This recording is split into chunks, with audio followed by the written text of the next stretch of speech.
If you would turn to number 8, the Independent Science Board, and there, Dr. Overett, good to see you, sir. Grab a seat. You guys have been busy lately. Is this on? Yes, it seems to be on. Okay. So, yes, we took a quick survey through the 6th draft plan. If you remember from the 5th draft plan, the Independent Science Board gave some fairly strong advice, a couple of pages of overall advice that the next draft should be much better integrated so that we'd see how the different issues interrelated with each other. They've been drafted very much as flood control, separate from ecosystems, separate from agriculture. And so we pleaded for integration. We pleaded for stronger presentation through the report on adaptive management. We were concerned with monitoring needs and performance, and we also pleaded for sort of a list of the science needs after the chapter. So we had a better indication of what do we know and what do we don't know, and sort of where's the state of the knowledge as we're writing this chapter, and what does it mean to go from here. And the board was very pleased to find that the 6th draft makes substantial positive forward movement in this direction, each of these 4 directions, that all 4 areas are now much stronger. We, of course, are still concerned about the monitoring and performance measures, and I know this is the most difficult thing to come up with in a changing environment with everything related to everything else to say, and then we're going to do this and meet these goals. But some progress has been made there. The adaptive management portion is strong. We would prefer that a diagram appear early. We're comfortable with what was Chapter 2 going into the appendix, but feel there should be some reference to models and sort of how does adaptive management, not as much as before, but a little more early on. But overall, we were extremely pleased with the improvements. There's solid improvements.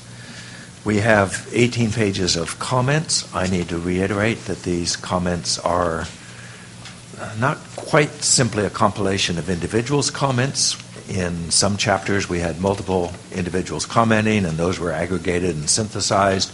Other chapters, they were individuals. All of the comments... Can we assume that the use of multiple exclamation points in certain sections might identify individuals rather than the collective committee? I actually spent a fair amount of time trying to tone down some of the multiple explanation points. I did not do as well as I should have. We were in a rush to get this back by the deadline also.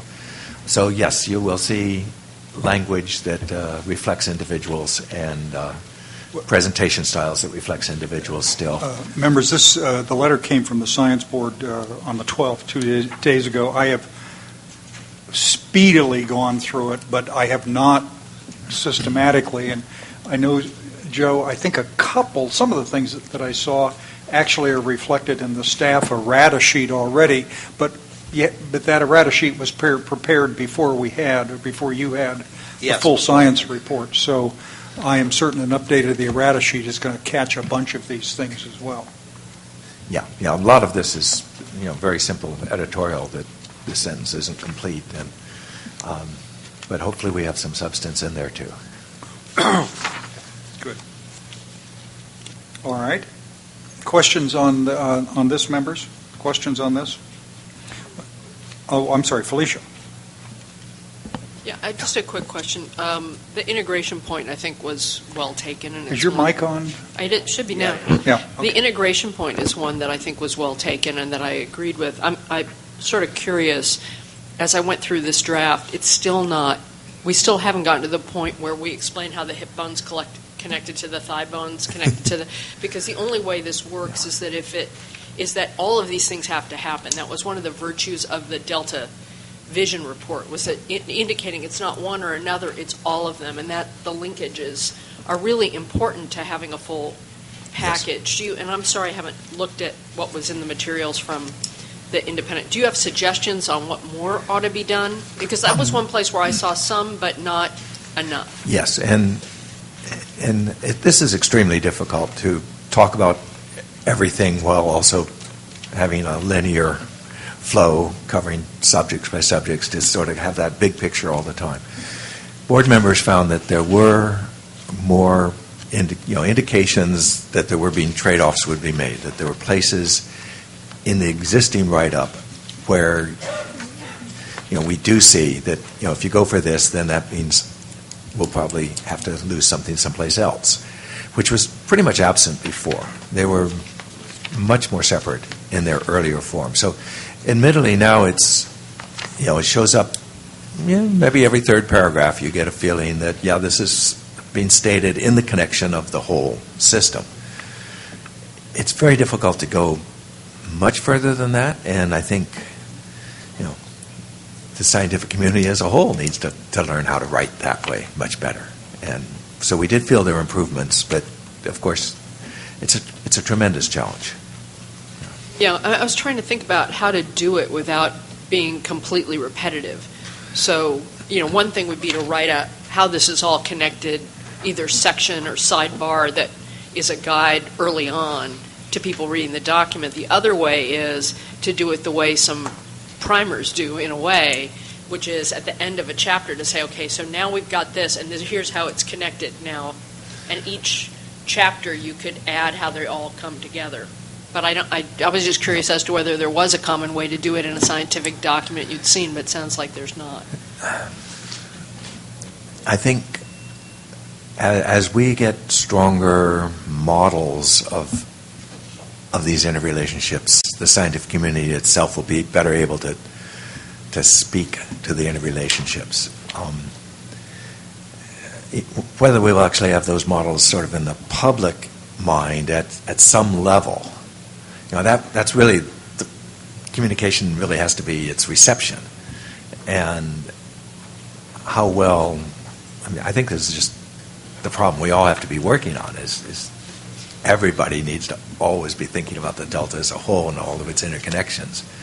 And how do you get readers to that point? I think that's going to be the challenge over the next decade. So, scientists and readers to that point. Randy? Dr. Norgard, in reading through your notes in Chapter 4 and having kind of made some of my own, one of the things I noticed in the flow discussion was that there was a lot in the narrative in Chapter 6 about more than volume, timing, frequency, and direction. And there is a lot of concern expressed in the narrative about reverse flows and the negative impact it has on, particularly on salmon, and in terms of direction and entrainment for others. Yet in the sixth draft, there are no recommendations specific to reverse flows. There's no performance measures about reverse flows. Does that trouble you at all? Yes, it does. But is that something the Independent Science Board missed, or which is entirely possible it's because entirely there's possible, such if a it's volume not of there, stuff then we to go weren't over. looking for stuff that would be there, and I guess it also depends on what the future of the delta will be. But for now, we do have serious problems with the reverse flows. So if it's not there, it should have bothered us too. Yes. Okay, further questions on this point? Felicia?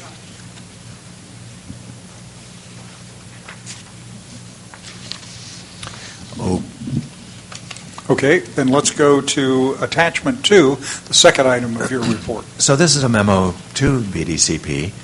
Members, this is Attachment 2 in your binder, and it's a memo to BDCP, but very interesting, I thought. Well, it makes 2 points. The first point is that from what the Delta Independent Science Board has heard from bringing Laura King Moon to the program, to bringing others to speak with us, and from what we're seeing in the administrative draft of the plan, the plan is not yet well developed on how the BDCP intends to handle science. Those chapters are still to come. But from what we're hearing, it sounds like it's a fairly independent operation, while the Delta Science Plan is proposing that the Delta Plan is proposing the development of a Delta Science Plan for Delta science and management overall. And so this is just a request from the Delta Independent Science Board to either hold off on the development of the science plan until it can be integrated with a Delta Science Plan as vis-a-vis the Delta Plan that's coming out, or that they make very strong promises that they're really looking to an integrated science. It looks like they'll have a lot of the issues at hand within their bailiwick, but how well coordinated or integrated that will be with the Delta Science Plan as a whole is not clear. We just want to make sure that it becomes integrated. So that was the first point. Any thoughts on that? Well, that's not, just observe, that's not inconsistent with what our Delta Plan talks about, but we still don't have a resolution, nor does BDCP, to the question of, do you want to have more independent or science bodies established in the hopes that you get the answer you want, or do you want to use the ones you've got? That's one of the dilemmas you raised, or questions you raised. And I know it's too early for you to have gotten a response from BDCP. Correct. But, okay. Tell us about the second part. So the second part is fairly simple, that the Delta Independent Science Board is mandated to review the environmental impact statement. We're looking at 15 to 30,000 pages or something like this, and we would simply like executive summaries for each chapter. It's a simple request, but of course it's a fairly difficult request as well. Yeah. But for communicating to the public as well as to the council, certainly it would help us if all of our members could read the executive summaries for each of the chapters. That would give us a much better sense for the whole. We are now working out how we're going to review it, which board members will be assigned to which chapters, and where we will have to bring in other expertise to assist the board in the review. But, yeah. Pat, did you have a question? No. Okay. All right.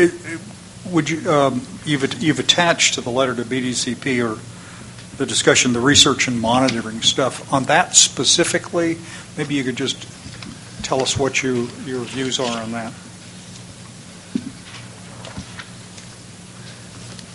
Excuse me, I hadn't looked at the attachment this morning. So well, this is part of the attachment too. Right. It's called, and it's on page. Well, the pages aren't numbered. 1, 2, 3. It's the fourth page. Right, and so this is material that we have available to us now, and it's the material that sort of left us concerned that they were setting up a fairly independent program.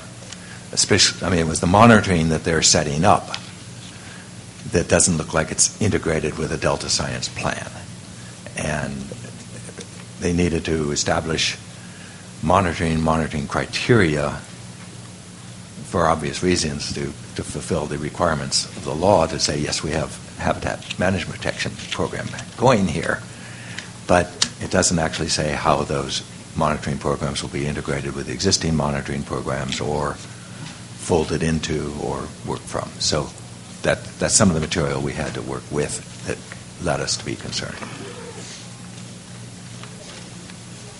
Okay. Felicia? No? All right. Joe, did you have anything? No. Not on this. Okay. All right. Dr. Norgaard, are there any other things you should tell us, not on this little outline? Anything else we should know? No. Not yet. Can I Not ask yet. one other question going back? Oh, I'm sorry, Felicia. Yes. I apologize. When I said I didn't have anything on this particular issue, I thought you meant just the point that Randy had made. In the ecosystem chapter, Yes. I have glanced through all Chapter your 4. comments. One of the things that struck me is that we haven't given any targets in it. I know it's hard because we're talking adaptive management. We haven't said how much habitat might be needed, and we actually don't have any targets for fish, whether it's the doubling of salmon that's in the CVPIA, or it's, what's reasonable to expect. Now, it may be because we're taking the adaptive management approach, but somehow as I read the whole thing again, I thought we haven't actually pointed the way towards what a reasonable expectation may be. We have the caveats in there, and I do think the whole thing is much better written than it was before. I agree with you on that. But it troubled me as I read through it that maybe there wasn't enough there, and yet I didn't see any comments like that in your comments. So can you give me a sense of why that would be? I think the board members, the ecologists, were reasonably comfortable with trying to establish and maintain, though still changing, healthy ecosystems and vibrant ecosystems and ecosystems that provided productive services without saying we will get this, we will get this, we will get this. And we may be more concerned that setting very specific targets is going to be quite difficult with invasive species, with climate change, sea level rise, that we do need a fair amount of leeway as to what are we shooting for. So that would be my interpretation. But some species will go extinct. Okay. Can I just say, I appreciate the Independent Science Board taking the time to do this. It's not an easy thing to do, and it's always uncomfortable for staff to hear, well, you missed this and you made this mistake, but it's the right thing to do, and the document will be much better in the long run and be a much better base for future Delta plans, because you guys, the Independent Science Board, has stepped up and helped us this way. I mean, I feel good that we've gone from, I think the first review, there was something like 80 pages of comments.